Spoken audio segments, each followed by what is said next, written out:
Good afternoon, everyone. Good afternoon, family. How are you all doing today?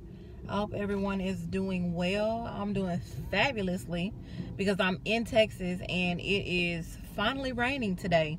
And we've been in like the triple digits for, I want to say, almost a month straight. So God is good and he's awesome, and it is finally raining and we're getting a break from the heat. So my Monday is going great. And I want to welcome you all into this Manifest Monday. We're going to be talking this afternoon about long suffering. And there is no better depiction or example of that in the Bible than Abraham. And so I'm going to be speaking today about the story of Abraham and Sarah, formerly Abram and Sarai. And the reason I want to speak on Abraham is because Abraham is such a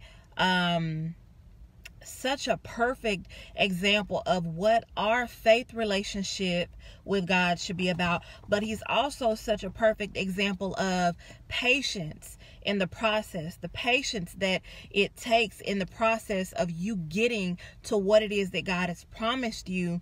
And I know so many of us, and I do say us because I myself have been in that place lately where I know what God has promised me and I know that he's working, but sometimes no matter how much you know that God is working in your favor, no matter how much you know that God has promised you something, the patience that it takes in the process of him getting you to the promise can be really difficult to maintain. So we're talking about long suffering today, family. We're going to be talking about the patience that it takes to get through the process of getting to the promise.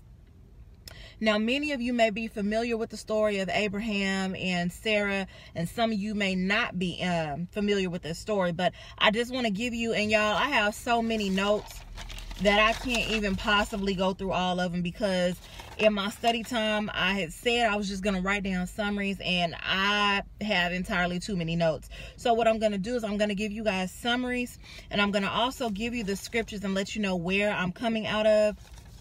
So this entire lesson is going to be out of Genesis chapters 12 through 22. Okay, so if you want to go in your free time and just spend some time with God and learn individually and intimately about the story of Abraham and Sarah, you can find that story in Genesis chapter 12 through 22. And right off the gate, the first thing that we see about the story of Abram and Sarai, or Abraham and Sarah, is we see that God has made them a promise. And we see that in Genesis chapter 12, verse 1 through 3. And God said, "Go from your country and your kindred and your father's house to the land that I will show you. And I will make of you a great nation, and I will bless you and make your name great, so that you will be a blessing. And I will bless those who bless you, and him who dishonors you I will curse. And in you all the families of the earth shall be blessed." So right off the bat, right, we're excited because we're like, oh, God is making Abraham this major promise right off the bat in Genesis chapter 12, 1 through 3. And so we're excited, right? Because we're thinking that this is something that's going to happen soon. Sometimes we assume that because God shows us or tells us or reveals to us the promise that he's making us, the covenant, that we're supposed to reap the harvest of that immediately. And this is why so many of us get discouraged in the process. And this is why we begin to waver in our patience and just in the faith that it takes to be patient while we wait on the promise. We waver because we feel like because God gave us the promise, and because he made the promise, and because he revealed the plan to us, that it's going to happen right away. Abraham was 75 years old when God made him this promise. So when we start off at Genesis chapter 12, Abraham is Abram, and he's 75 years old, family. So first of all, okay, we already know that this man is 75 years old, and so we got to think, okay, God is making him this promise to have all these children and descendants, but he's so old. So that's the first thing. Understand that God is not limited by man. He's not limited by our perception. He's not limited by what we can do. God is infinitely, abundantly, exceedingly able to do all the things that we can ask for, and then even the things that are impossible by man's standards and the things we could never think to ask for. So, hey, Brother E. And so we see God making Abraham this promise, right? And I don't know about y'all, but I've been impatient my whole life. So I'm excited off the rip because I'm like, woo, God is making him this promise and it sounds awesome and amazing. And so instantly you're like, okay, God must be getting ready to do this soon. But that's not how it happened, family. Abraham had to wait 25 years for that promise to come to fruition. It's not like God told him this and then the very next day or the very next year it happened. God told him this in Genesis chapter 12, and it is not until Genesis chapter 21 that we see the promise come to fruition. And so many of us right now are discouraged, and I gotta raise my hand, because I've been there and I'm there right now. And I was just talking to Brother Eric about this the other night. Matter of fact, we have a phone call about this, where I'm in this season where God has promised me all these amazing things and I'm so excited, but it's not happening right now. And I'm like, God, is it time yet? Is it time yet? Is it time yet? When is it going to happen, God? Why would you torture me and tell me that you have a plan and then it's not happening right now? God, is it going to be today? Is it going to be tomorrow? Is it going to be next year? Lord, it's happening for everybody else. When is it going to happen for me? Why would you get me excited and tell me about this plan and you won't do it for me right now? But it's a process, family. There is still yet preparation that has to be done in order for us to get to the process. Y'all see right here in Genesis chapter 12, when God makes this promise to Abraham, he's 75 years old. Abraham does not see his promise until he turns 100 years old, family. And when you talk about long suffering, it's like, okay, what is long suffering? Long suffering does not always mean that you're literally suffering. Long suffering means that you are in a process where you've got to be patient while God does what he's doing. So you've got to be able to endure. It's the process. It's the time in between the time that God tells you what he's going to do and the time that he does it. And family, long suffering is simply, how are you waiting? What are you doing while you're waiting? What is your attitude while you're waiting? What is your heart posture while you're waiting on God to do what he's doing? See, as I was studying this morning, it was not just for the sake of me bringing forth the word for you all. It was a blessing to me in a season and a time where God is saying, but I need to see how you can endure, because I've got so much for you, but you're so impatient and you don't even realize that you're not ready. And I know you think you're ready because you want it right now, but you're not ready. Not just this story of Abraham, y'all, but King David.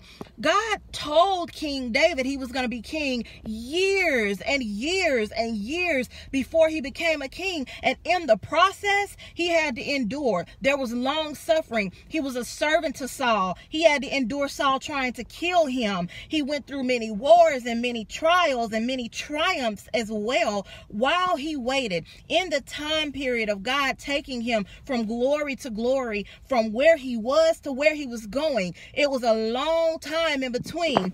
And that period is long suffering. Can you be patient and wait on God? Can you allow God to do what he's going to do? And I want to just lay out for you, family, some of the different trials we see happen. And I want you to know that even though Romans tells us, because the book of Romans even talks about Abraham. Romans chapter 4, 18 through 19 says, against all hope, Abraham believed, and without weakening in his faith, he faced the fact that his body was as good as dead, since he was 100 years old and Sarah's womb was closed.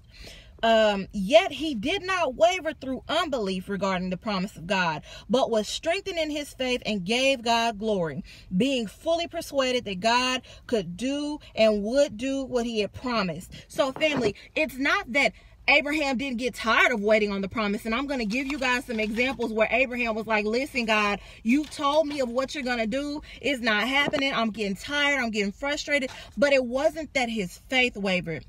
There's a difference in you being tired and frustrated and your faith and your belief wavering. And Romans says that Abraham never wavered in his faith. He never, ever wavered in his belief because he believed. Even though it took God forever to do it, he was fully persuaded that God would do what he said he would do. So we see God make the promise in Genesis chapter 12. All right. And then we get down and chapter 12 goes on, and all these things are happening, and some of y'all are probably still like, okay, God, you done made the promise, you gotta do it sometime in chapter 12. And we go on and it doesn't happen in chapter 12, and then we get to chapter 13 and we like, okay, God, you done told him he gonna have a baby, he's 75 years old, Lord, you gotta be gonna do this in chapter 13, right? Because why would you tell him you were gonna do this and then make him wait all these years? So God, you must be getting ready to do this soon.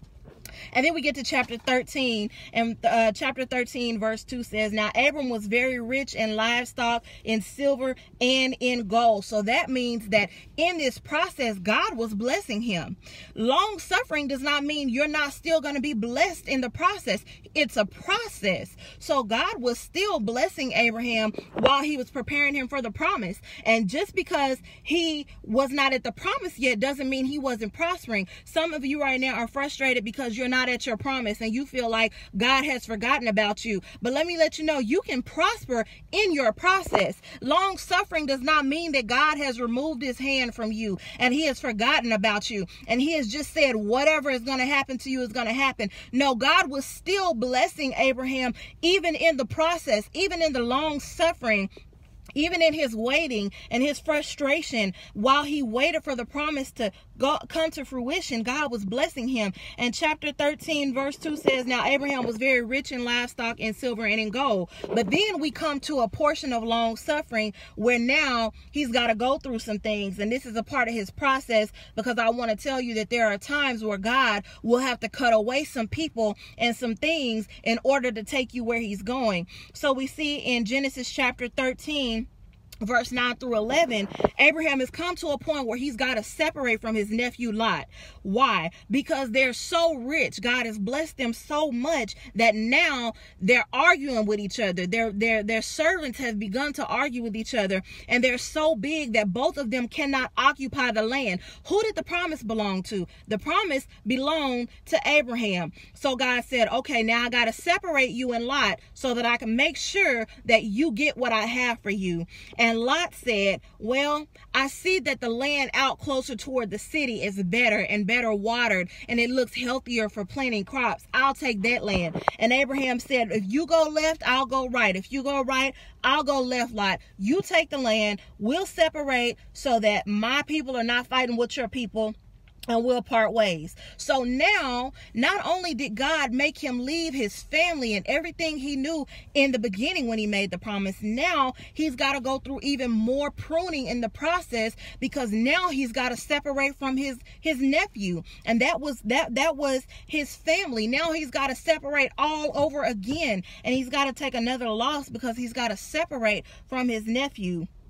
And then we see in Genesis chapter 13, verses 14 through 18, God promises to make Abraham the father of many nations. And every time in the process that Abraham lost something, God would come back and remind him of the promise. And every now and then God would reassure him of the promise so that he didn't lose heart while he was waiting, so that he didn't lose faith while he was waiting. Because how many of you know the process is great when God first makes the promise and you're excited and you're like, yeah, God gonna do this for me and he gonna do that for me. And then the process starts and time goes by and the promise hasn't made itself known yet, and your faith begins to waver and you get discouraged and you're like, but God, I thought you said you were going to do this for me. And as much as we lose in the process, we gain so much more. And so every now and then God will remind Abraham through the story that, hey, remember, I promised that I was going to do this for you. I know it's been a while. I know you think I forgot about it. But remember, I'm going to make you the father of many nations. So chapter 12 goes on, chapter 13 goes on, we get to chapter 14 and we think, God, surely you're about to give Abraham the promise. You've taken him all the way through chapter 12 of Genesis. You've taken him all the way through chapter 13. You've made him separate himself from his nephew. Now, surely, God, you're going to give him the promise, right? We get to Genesis chapter 14, verses 12 through 16, and Lot gets kidnapped. And Abraham has got to take his people and go and save Lot, just to end up losing Lot again.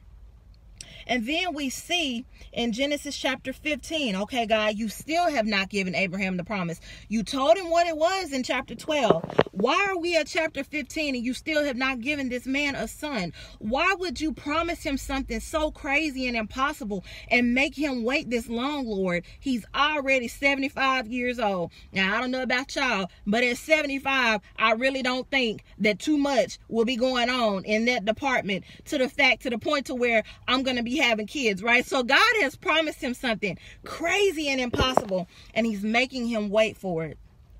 Genesis chapter 15, verse 1 through 2, Abraham begins to get frustrated, y'all. He was happy in the beginning. He was excited. He was, Lord, wherever you tell me to go, I'm going to go. I'll separate and leave my nation and my people.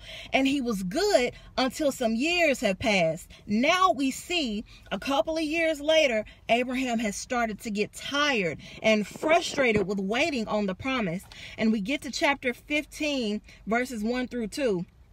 And Abraham says, basically, Lord, you told me you were going to give me a son. Where is my son?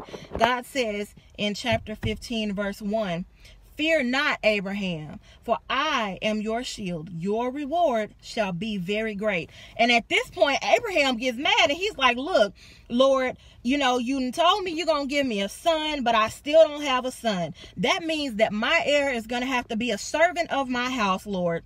What are you doing? Are you going to make me have to give my lineage to a servant? Where's my son, Lord? You promised me my son, and I still don't have it.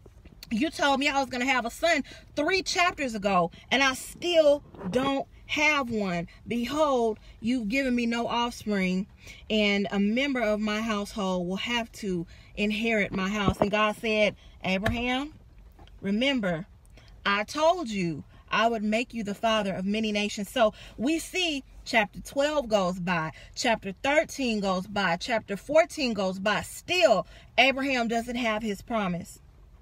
We get to chapter 15 and we finally see that Abraham has started to get frustrated with waiting on the promise. So now he's saying, God, you promised me a son and I still don't have it. What's up? And God says, remember, I told you I would make you the father of many nations. And so Genesis 15:6 says, and Abram believed the Lord, and it was counted as righteousness to him. So yet again, we see that long suffering. It's been a long period of time since God made this promise to Abraham, and now he's frustrated because he's like, God, where's my son? He never ever said, are you capable of doing what you promised, God? Are you really going to do it? He never ever questioned that God was going to fulfill his promise. He simply wanted to know when it was going to happen. And family, I'm reading all of this to you, and I'm saying all of this to you to encourage you not to lose heart and not to lose hope, because I know that sometimes it feels like God has truly forgotten what it is he promised to do for you. But he is not forgotten. You've got to go through some suffering a while. You've got to go through a process. It's going to be hard. It's going to be frustrating. There are going to be days where you like, yo, Lord, where you at? You promised you were going to do this and you still ain't done it. Are you even going to do it anymore? Like, what's really going on? And he says, remember, I promised you that I was going to do this. And I know you may not understand. And I know it's been a long time since I made the promise. But continue believing, because I will do this for you. Then we go on to chapter 16. And now Abraham and Sarah have gotten so frustrated with waiting that they decide they're going to try to get the promise their own way.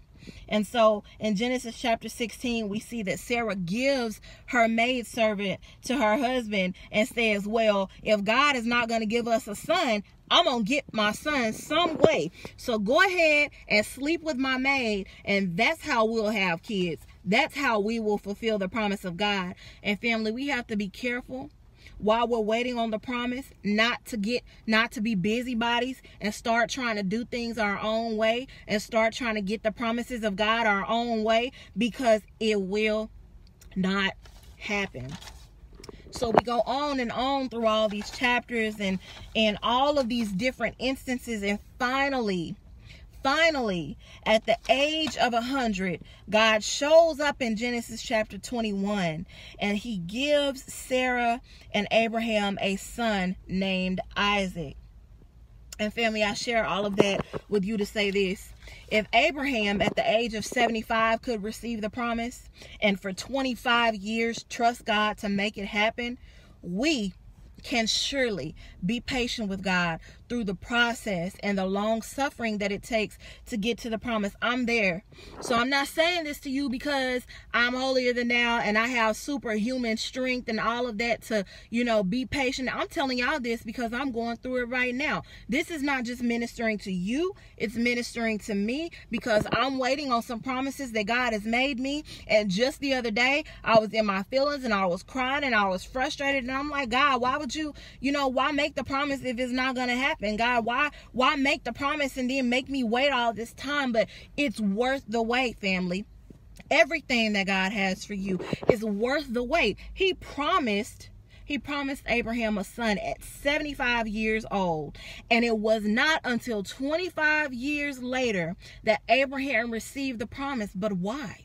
Number one, he had to be in position to receive the promise. Some of us are out of position and out of alignment, and we're mad with God because he promised us something 5 years ago that we still don't have, and we're mad and we're like, okay, God, when are you going to do it? Why hasn't it happened? And God is like, you're not even in alignment. So you're asking me for something that you're not even preparing for, you're not ready for, you're not in position to receive. Abraham, when God made that promise to Abraham at 75 years old, Abraham was not in position to handle it because he was still attached to Lot. How many of us are still attached to people that God's been trying to take out of our lives for years, and we won't release them and we won't walk away from them? And God is like, listen, I have a promise for you, but I got to get you through this process, and I've got to get you in position for you to even be able to handle the magnitude of what I have for you.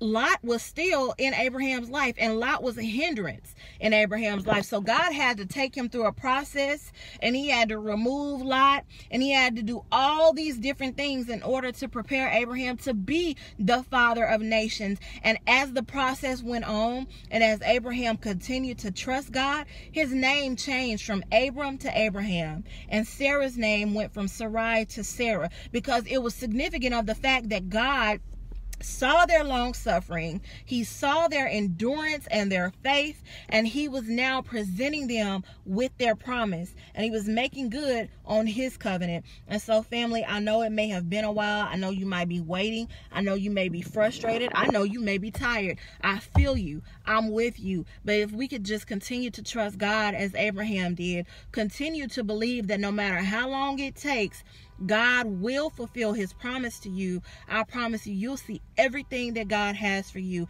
And I'm encouraging you, and I'm praying that you're praying for me so that I be encouraged in this process, because long suffering, it's just the process on the way to the promise. Can you be patient while God prepares you for everything he's got for you? Because one thing you don't want to do is receive the promise and you're not able to handle it or hold it. So be patient with God while he prepares you and gets you ready to be able to handle the magnitude of what he's got for you. I love you, family. God bless you all. Thank you for joining me. And I pray that this has blessed you. I pray that it has touched you and encouraged you. And I pray that, like Abraham, we allow this word today to renew our strength and our faith to continue pressing on while God gets us ready for the promise. You guys have a great remainder of your day.